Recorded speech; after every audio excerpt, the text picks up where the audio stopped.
Makka essuula 7 olunyiriri olusooka okutuuka ku lusembayo. Abafalisaayo n'abawandiisi abamu abaava e Yerusaalemi ne bakuŋŋaanira awali Yesu, ne balaba abamu ku bayigirizwa be nga balya emmere n'engalo embi okugamba ze zitanaabiddwa. Kubanga Abafalisaayo n'Abayudaaya bonna tebaalyanga mmere nga tebamaze kunaaba mu ngalo zaabwe, ng'obulombolombo obw'abakadde bwe bulagira.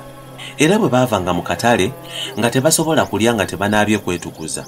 Era waliwo n'ebirala bingi bye baaweebwa okukwata, okunaazanga ebikompe n'ebibya n'entamu ez'ebikomo.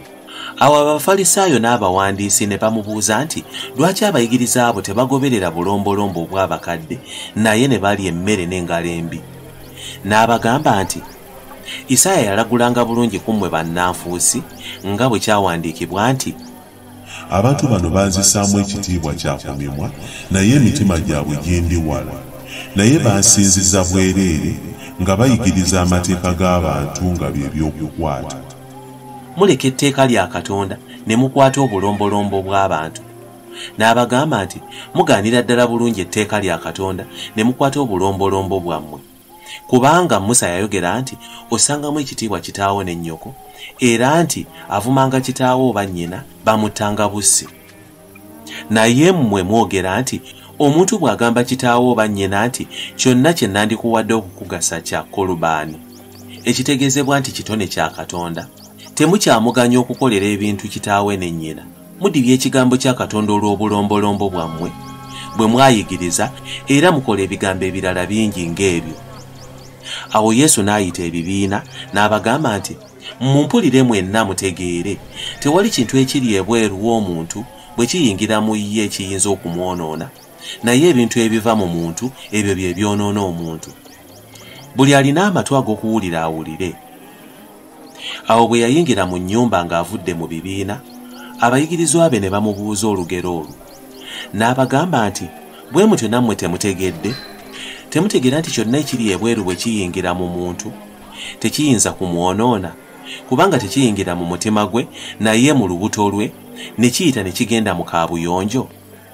Yayogera bw'atyo ng'alongoosa ebiriibwa byonna. N'agamba nti ekiva mu muntu kye kyonoona omuntu, kubanga munda mu mitima gy'abantu muvaamu ebirowoozo ebibi, obukaba, okubba, okutta, obwenzi, okwegomba, obubi, obukuusa, obuluvu, eriisa ebbi, obuvvoozi, amalala, obusiru. Ebibi ebyo byonna biva munda ne byonoona omuntu. Awo Yesu n'avaayo n'agenda mu bitundu by'e Ttuulo ne Sidoni, n'ayingira mu nnyumba, n'atayagala muntu kutegeera naye ne kitasoboka.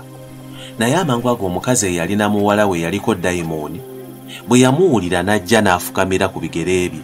Omukazi yali Muyonaani, eggwanga lye Musulofoyiniiki.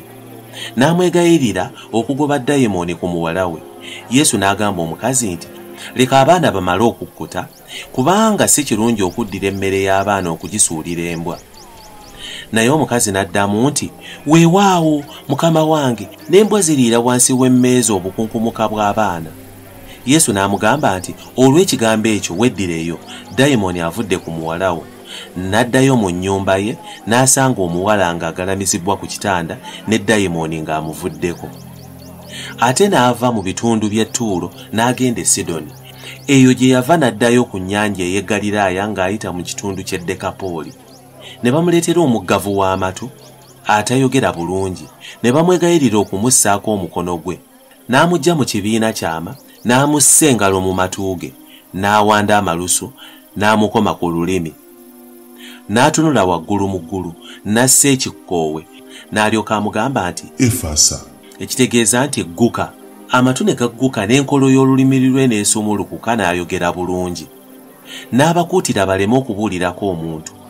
Naye nga bwe yeeyongeranga okubakuutira, bwe beeyongera nnyo nnyini okubibunya. Ne bawuniikirira nnyo nnyini ekitalo nga bagamba nti ebintu byonna abikoze bulungi. Olaba ggula abaggavu b'amatu era n'ayogeza ne bakasiru.